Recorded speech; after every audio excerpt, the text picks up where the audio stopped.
सायंकाळी रातच्या येळी शिंग तुतार वाजतया, शिंग तुतार वाजतया, तिथं बघा कोंडाजी नाचतया. शिंग तुतार वाजतया, तिथं बघा कोंडाजी नाचतया. कोंडाजी नाचतया, तिथं बघा कोंडाजी नाचतया. हे सायंकाळी रातच्या येळी, रात्रीच्या वेळी शिंग तुतार वाजतया, तिथं बघा कोंडाजी नाचतया.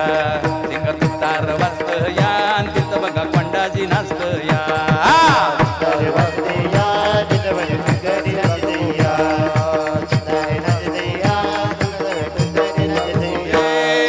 सायंकाळी रातच्या येळी रात्रीच्या वेळी शिंगार वाजतया, तिथं बघा कोंडाजी नाचतया. शिंग तुतार वाजतया, तिथं बघा कोंडाजी नाचतया.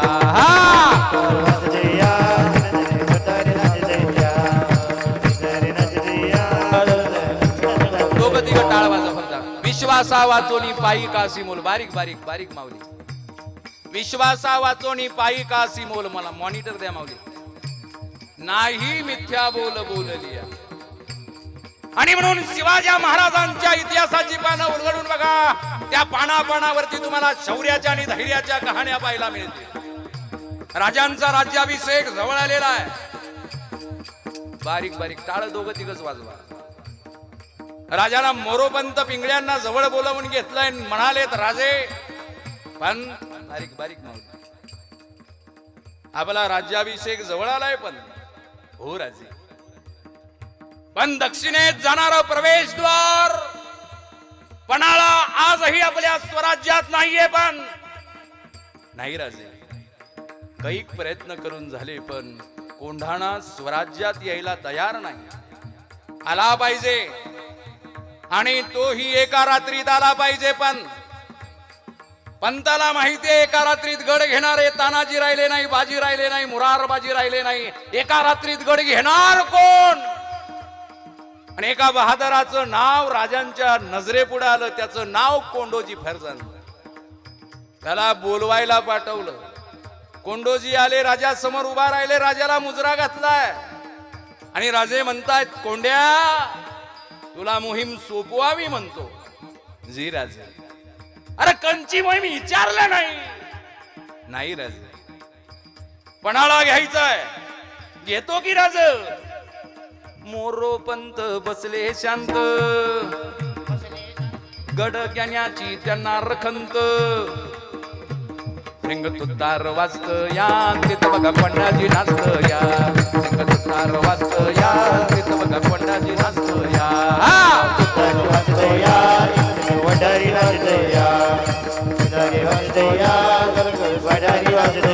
बाजूला उभे असणारे मोरोपंत पिंगळे आश्चर्यचकित झालेत. अरे, ज्या गड्याचा गडकरी आजही किल्लेदार बाबू खान आहे, ज्या बाबू खानानं राजाचा पराभव केलाय, त्या बाबू खानाच्या ताब्यातून गड घेतो म्हणतोय. विश्वासा वाचोनी पायी कासी मोल. नाही मिथ्या बोल बोलली. राजे म्हणाले, किती माणसं देऊ? 1000 देऊ, 500 देऊ, 2000 देऊ, 3000 देऊ? कोंडोजी बोलायला तयार नाही. अरे कोंड्या, आपण मराठी माणसं एक घाव घालायचा आणि 2 तुकडे करायचे. सुलतानासारखं गुळगुळत काय बसलाया? कोंडोजीनं मान वर केली, म्हणाला, राज, तसा मी एकटाच गेलो असतो, गड घेऊन आलो असतो बघा. म्हणजे लईच वांगाळ वाटल हो. तेव्हा 5-50 दिले तरी बकाळ आहे. मोरोपंत बसले शांत, गड घेण्याची त्यांना रखंत. राजानं 500 मावळे दिले. राजाला मुजरा करून कोंडोजी दारापर्यंत गेले. राजांच्या मनात काय विचार आला देव जाणं. राजानं कोंडोजीला परत बोलावलंय. कोंडोजीच्या मनात विचार आला, पांडुरंगा, जगदंबे, अगं आपल्या हातातून ही सुवर्ण संधी तर काढून घेतली जाणार नाही ना. पण राजाला विचारावं कसं. कोंडोजीनं राजांपुढे खाली मान घातली. राजानं हातातलं मानाचं कडं काढलं, कोंडोजीच्या हातात सरकवलंय. त्या सुवर्णाच्या कड्याचा स्पर्श झाल्याबरोबर कोंडोजीच्या अंगावर सरकन काटा उभा राहिला. राज अव राज, मोहीम पत्ते होण्या अगोदर हा इनाम कशा पाहिजे राज. अरे कोंड्या, तू गड असा बी घेणार आहे तसा बी घेणार आहे महाराजा. आलं मनामध्ये, केला तुझा सन्मान. विश्वासा वाचोनी पायी कासी मोल, नाही मिथ्या बोल बोललिया. कोंडोजी निघून गेले, पण मोरोपंत पिंगळ्याच्या तळपायाची आग मस्तकाला गेली होती. राजे, जर स्वराज्याचा धनीच कायदे मोडायला लागला तर या स्वराज्यात कायदा टिकणार कसा राजे. राजाच्या डोळ्यात टळकन पाणी आलं. पंत, आम्ही तुमच्या स्वराज्याचा कायदा मोडला. पण आधी लगीन कोंडाण्याचं म्हणून माझा ताण्या असाच गेला. राजे, तुम्ही विशाळगड जवळ करा म्हणून त्या घोड खिंडीला पावनखिंड बनवणाऱ्या बाजीला आम्हाला कवटाळता येईल, पण कवटाळता आलं नाही. पण अरे जातीनं नावी असणारा शिवा काशीत आम्हाला सन्मानित करायचा होता, पण दुर्दैवानं आम्हाला त्याला सन्मानित करता आलं नाही. पण हा माझा कोंड्याही त्याच मशीतला आहे.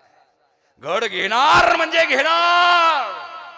एक वेळ सूर्य उगवायचा थांबेल, पण या शिवाजीला शब्द दिलेला मावळा कधी तो शब्द खाली पडून देणार नाही. विश्वासा वाचून पायी कास चिंग तुतार वाचत या, तिथं बघा कोंडाजी नाचत या. चिंग तुतार वाचत या, कोंडाई नाचत या. नाचत या, तिथं माझी कोंडारी नाचत या. नाचत या, तिथं माझी कोंडाई नाचत या.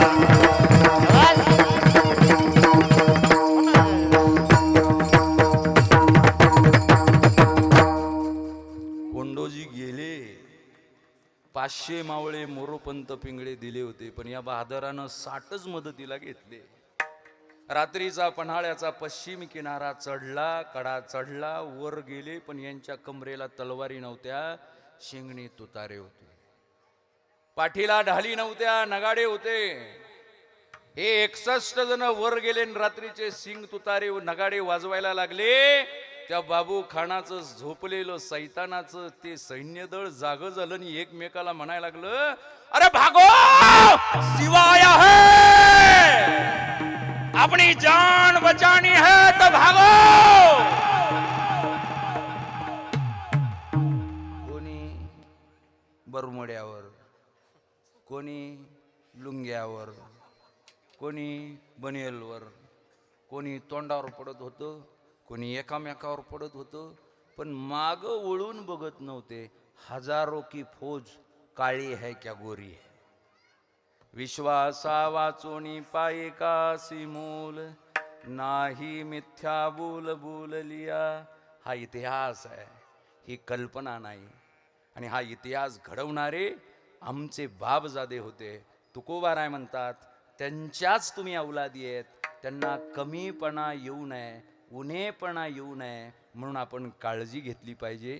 शेवटचं चरण. तुका म्हणे ते स्वामी होणे पण, तुका म्हणे ते स्वामी होणे पण, तुका म्हणे नाही स्वामी होणे पण, तुका म्हणे नाही स्वामी होणे पण.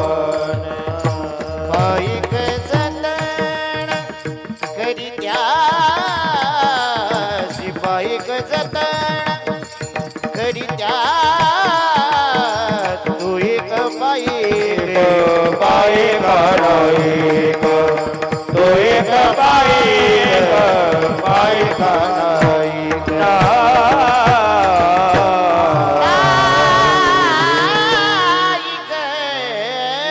ज्ञानेश्वर माऊली ज्ञानराज माऊली तुकाराम ज्ञानेश्वर माऊली जय नारायण जय जय जय ज्ञानेश्वर माऊली ज्ञानराज माऊली तुकाराम हे तुकाराम तुकाराम तुकाराम तुकाराम तुकाराम पुंडलिका वरदा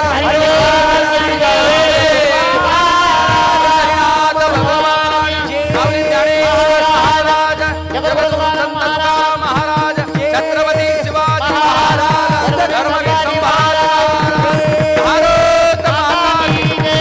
हर हर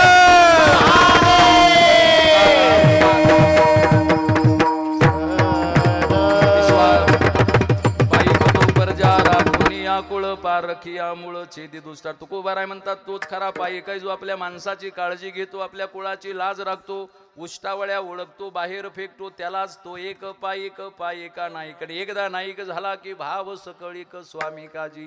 पण त्यासाठी काय करावं लागणार? तृणवत तनु सोने ज्या पाशान, त्याच्याही पुढे पायिका त्या भिन्न नाही स्वामी, तरच विश्वास येणार आहे. पण कधी? विश्वासा वाचोनी पायिकासी मोल, पायिक ही तसा असावा नाही मिथ्या बोल बोललिया. आणि आशांच्या आपण अवलादी आहेत म्हणून तुका म्हणे नाही स्वामी उने पण पायिक जतन करीतासी. पुनश्च एकदा समग्र संयोजन समिती आजच्या या कीर्तन श्रवणाकरिता उपस्थित असलेले शेलेगाव जिल्हा परिषद गटाचे जिल्हा परिषद सदस्य श्री संतोष भाऊ पाटील, जाधव पाटील हेही इथं उपस्थित आहेत. आमचे निलेश भाऊ, ही सर्व मंडळी इथे आहे. सर्वांचे मनपूर्वक आभार मानतो. आणि जे काही 15 मिनटं वाढलेत त्याबद्दल आपल्या पोटाची मी माफी मागतो आणि माझ्या वाणीला पूर्णविराम देतो. विठ्ठल जय जय विठ्ठल. हा कोणी पुढे देवा पुढे उतरी